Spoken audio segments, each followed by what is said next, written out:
Halo, Assalamualaikum warahmatullahi wabarakatuh. Perkenalkan, nama saya Natasha Agustianisa Putri dengan NIM 194250495. Di sini saya akan mempresentasikan vlog saya yang bertemakan Munich Security Conference dengan judul Rasa Ketidakberdayaan, Lumpuhkan Aliansi Keamanan Barat. Oke, kita langsung mulai. Munich Security Conference atau biasa mungkin kita dengar dengan Konferensi Keamanan Munich, yaitu sebuah konferensi tahunan tentang kebijakan keamanan internasional yang diadakan di Bayern, Munich sejak 1963. Nah, nama konferensi ini ada juga nama lain yaitu Wehrkundelagung dan Münchner Konferenz für Sicherheitspolitik. Oke, Konferensi Keamanan Munich ini adalah forum terkemuka dunia untuk memperdebatkan kebijakan keamanan internasional. Tujuannya yaitu untuk membangun kepercayaan dan berkontribusi pada penyelesaian konflik secara damai dengan mempertahankan dialog informal yang berkelanjutan dalam komunitas keamanan internasional. Nah, di sini saya akan membahas MSC yang ke-58 yang berlangsung dari tanggal 18 hingga 20 Februari tahun 2022. MSC yang ke-58 ini mempunyai moto yaitu mengubah arus tidak belajar ketidakberdayaan. Nah, MSC yang ke-58 ini dihadiri oleh 30 kepala negara dan juga 100 menteri serta organisasi besar lainnya seperti NATO dan lain-lain. Nah, diadakan memang dalam skala yang lebih kecil akibat COVID-19. Oke, next. Nah, karena conference ini juga membahas yang pertama itu ada eskalasi krisis Rusia dan juga Ukraina. Menteri Keuangan yaitu Sri Mulyani Indrawati mengatakan bahwa pemulihan ekonomi global mengalami tekanan disertai dengan volatilitas pasar keuangan yang meningkat seiring dengan eskalasi perang Rusia-Ukraina. Nah, Komite Stabilitas Sistem Keuangan atau KSSK mencermati berbagai faktor risiko global yang perlu diwaspadai. Yang pertama, yaitu dinamika perang Rusia-Ukraina. Nah, perang yang berkepanjangan dengan keterlibatan lebih banyak negara akan meningkatkan risiko baik bagi perekonomian maupun stabilitas sistem keuangan atau SSK. Yang kedua, yaitu mempengaruhi perkembangan harga komoditas global, terutama energi pangan terhadap inflasi yang akan mempengaruhi kinerja korporasi dan rumah tangga. Lalu ada yang ketiga, yaitu langkah kebijakan moneter negara maju, baik melalui kenaikan suku bunga acuan maupun normalisasi balance sheet yang dapat menyebabkan volatilitas pasar keuangan dan kenaikan cost of fund. BI melalui instrumen moneter terus menjaga stabilitas nilai tukar dan terkendalinya inflasi, termasuk melanjutkan kebijakan makroprudensial akomodatif untuk turut mendorong pemulihan ekonomi.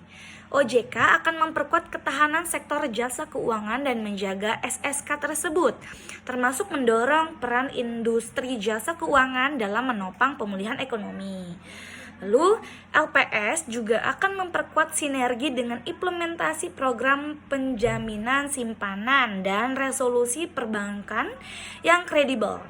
Nah, langkah kebijakan yang ditempuh oleh masing-masing lembaga akan terus dikoordinasikan KSSK untuk menjaga efektivitas dan ketepatan sasaran dari kebijakan. Nah, pungkas Sri Mulyani. Lalu pada konferensi MSC yang ke-58 ini juga ada pembahasan mengenai menyerbu Ukraina. Nah, situasi di Ukraina menjadi fokus konferensi keamanan Munich ke-58. Ketika berpidato di depan konferensi, Kanselir Jerman Olaf Scholz mengatakan bahwa situasi Ukraina belum mereda dan perang mungkin akan kembali terjadi di Eropa. Lalu cara diplomatik tetap menjadi cara untuk menyelesaikan masalah Ukraina tentunya. Sekretaris Jenderal NATO Jens Stoltenberg mengatakan bahwa dia telah mengirim surat kepada Menteri Luar Negeri Rusia Sergei Lavrov dan mengusulkan lebih banyak dialog untuk menghilangkan potensi konflik yang dapat terjadi. Wakil Presiden Amerika Serikat Kamala Harris mengatakan bahwa jika Rusia menyerbu Ukraina, maka mereka akan menghadapi sanksi ekonomi yang belum pernah terjadi sebelumnya. Mungkin semacam ancaman bagi Rusia ya. Lalu ada lagi mengenai situasi Ukraina. Nah, anggota Dewan Negara Tiongkok yaitu merangkap Menteri Luar Negeri yaitu Wang Yi menghadiri konferensi keamanan Munich ke-58 secara virtual di Beijing. Nah, Wang Yi menyampaikan pidato dan sempat menjawab pertanyaan tentang keamanan Eropa serta situasi Ukraina. Wang Yi menekankan kedaulatan, kemerdekaan, dan juga keutuhan wilayah berbagai negara harus dihormati dan dipelihara. Inilah patokan hubungan internasional, bukan hanya mencerminkan inti piagam PBB, tapi juga adalah pendirian prinsipal Tiongkok. Tak kecuali isu Ukraina. Tiongkok berpendapat dalam masalah Ukraina, berbagai pihak sekarang harus selekasnya kembali ke titik awal yaitu persetujuan Minsk, MINSK.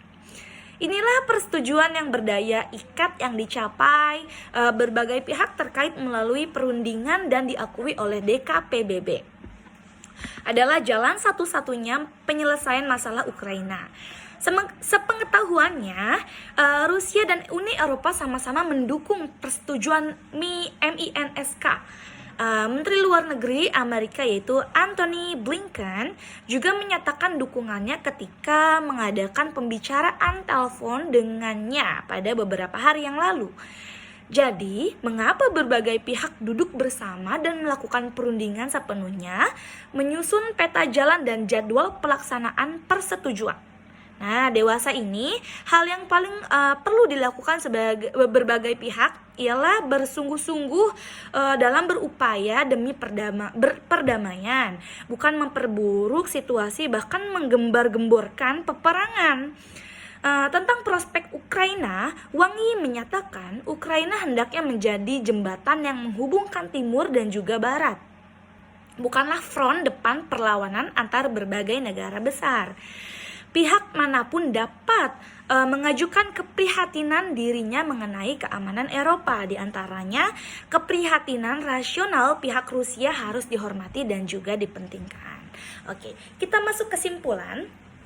Yang pertama, rasa ketidakberdayaan diperkuat oleh kacaunya penarikan mundur pasukan Amerika Serikat dari Afghanistan dan krisis paling anyar antara NATO dan Rusia yang kian bergolak di Ukraina.